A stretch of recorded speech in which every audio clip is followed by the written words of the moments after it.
National infrastructure pipeline NIP 2019 start பண்ணாங்க. 2025 இப்போ இன்னும் கொஞ்சம் எக்ஸ்டெண்ட் ஆகிட்டு இருக்கு. இது வந்துட்டு எதுக்காகனா world class infrastructure, world class கட்டமைப்பை வந்து நம்ம கிரியேட் பண்ணி நம்மளோட பொருளாதார நிலையை வந்து இன்னும் மேம்படுத்தணும், எக்கனாமிக் growth வந்து இன்னும் வந்துட்டு அதிகரிக்கணும் அப்படின்னு சொல்லிட்டு தான் இதை கொண்டு வந்தாங்க. இதோட எஸ்டிமேட்டட் அமௌண்ட் எவ்வளோனா 111 lakh crore. இதுதான் வந்து இதோட எஸ்டிமேட்டட் அமௌண்ட். இதுக்கு கீழே 10,000 ப்ராஜெக்ட்ஸ் இருக்கு. அக்ரிகல்ச்சருக்கு தேவையான கட்டமைப்பு, இண்டஸ்ட்ரீஸ்க்கு தேவையான கட்டமைப்பு, சர்வீஸ்ல என்ன வரும், ஹெல்த், எஜுகேஷன், இதுக்கெல்லாம் தேவையான கட்டமைப்புகளை உருவாக்குறது இந்த ப்ராஜெக்டோட வேலை. ஒரு லார்ஜ் இண்டஸ்ட்ரீஸ் வந்து எனக்கு வந்து இந்த மாதிரி பண்ணி கொடுங்க, எனக்கு இது தேவைப்படுது, இந்த ரோடு தேவைப்படுது, இந்த ரயில்வேக்கு இந்த மாதிரி இந்த ரயில்வே இருந்தால் நல்லா இருக்கும் தேவைப்படுது அப்படின்னு கேட்டாலோ, இப்போ ஒரு ஃபார்மர் வந்து கேட்டாலோ எல்லாமே இந்த ப்ராஜெக்ட் கீழே தான் பண்ணப்படுது. இதுக்கு கீழே 34 செக்டார்ஸ் இருக்கு. ரோடு, ரயில்வே, ஹெல்த், எஜுகேஷன், இந்த மாதிரி 34 செக்டார்ஸா பிரிச்சிருக்காங்க.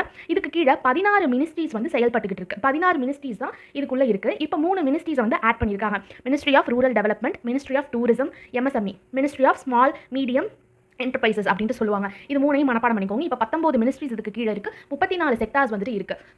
இப்போ நிறைய மினிஸ்ட்ரீஸ் இருந்தால் என்ன ஆகும், கிளாஷ் ஆகும்ல. எப்படி இதை வந்துட்டு நான் ஒரு நாள் வந்து ரோடு போடுறேன்னு ஒருத்தர் நிற்பாரு, இன்னொருத்தர் நான் டெலிகம்யூனிகேஷனை சரி பண்ணுறேன் அப்படின்னு சொல்லிட்டு இருப்பாரு, நான் வந்துட்டு வேற ஒன்று பண்ணுறேன், எலக்ட்ரிசிட்டி இதை பண்ணுறேன்னு சொல்லிட்டு ஒருத்தவங்க இருப்பாங்க. ஸோ இவங்களை வந்துட்டு கோஆர்டினேட் பண்ணணும், ஒழுங்குபடுத்தி கரெக்டாக வேலை பார்க்கணும் அப்படின்னா நமக்கு ஒரு பிளாட்ஃபார்ம் தேவைப்படுது. அதுக்காக கிரியேட் பண்ணது தான் PM Gati Shakti 2021. இது ஒரு online digital platform, real time monitoring. இப்போ வந்துட்டு அவங்க சொல்லிடுவாங்க, நான் இந்த ப்ராஜெக்ட் வந்துட்டு இந்த மந்த் வந்து பண்ணணும், ஸோ நீங்கள் வந்துட்டு இந்த ப்ராஜெக்ட் உங்களுக்கு தேவை, உங்களுக்குள்ள வேலையை வந்து நீங்கள் அடுத்த மந்த் போஸ்ட்பான் பண்ணிக்கோங்க. அந்த மாதிரி ரியல் டைமான மானிட்டரிங் வந்து இந்த PM Gati Shakti மூலியமாக நடக்கும். ப்ராஜெக்ட்ஸ் வந்து டிலே ஆகாமல் இருக்கிறதுக்கு. அதுக்கப்புறம் லாஜிஸ்டிக்ஸ் காஸ்ட்னா என்னன்னா, நம்ம டிரான்ஸ்போர்ட் பண்ணுறோம்ல, இந்த எப்படி சொல்கிறதுனா, உங்களுக்கு பார்சல் எடுத்துக்கோங்களேன், அதை ஸ்டோர் பண்ணுறது, டிஸ்ட்ரிபியூட் பண்ணுறது, டிரான்ஸ்போர்ட் பண்ணுறது, இதெல்லாம் வந்து லாஜிஸ்டிக்ஸ் அப்படின்னு சொல்லுவாங்க. இதுக்கு நான் தனியாக ஒரு வீடியோ பண்ணுறேன். இந்த காஸ்ட்டை வந்து ரெடியூஸ் பண்ணுறதுக்கு, அப்புறம் மேக் இன் இந்தியான்னு ஒரு திட்டம் நான் சொல்லியிருப்பேன். அந்த திட்டத்தை வந்து இன்னும் பூஸ்ட் பண்ணுறதுக்கும், அதுக்கப்புறம் பிஸ்னஸை வந்துட்டு ஈஸியாக வந்து நம்ம வந்து பிஸ்னஸ் வந்து பண்ணுறதுக்கும், அதுக்கப்புறம் NIP நேஷனல் இன்ஃப்ராஸ்ட்ரக்சர் பைப்லைன் இருக்குல்ல, அதை வந்துட்டு இன்னும் நல்லா கரெக்டாக கொண்டு வரதுக்கும், இது மூலியமாக நமக்கு 5 trillion எக்கனாமியை வந்துட்டு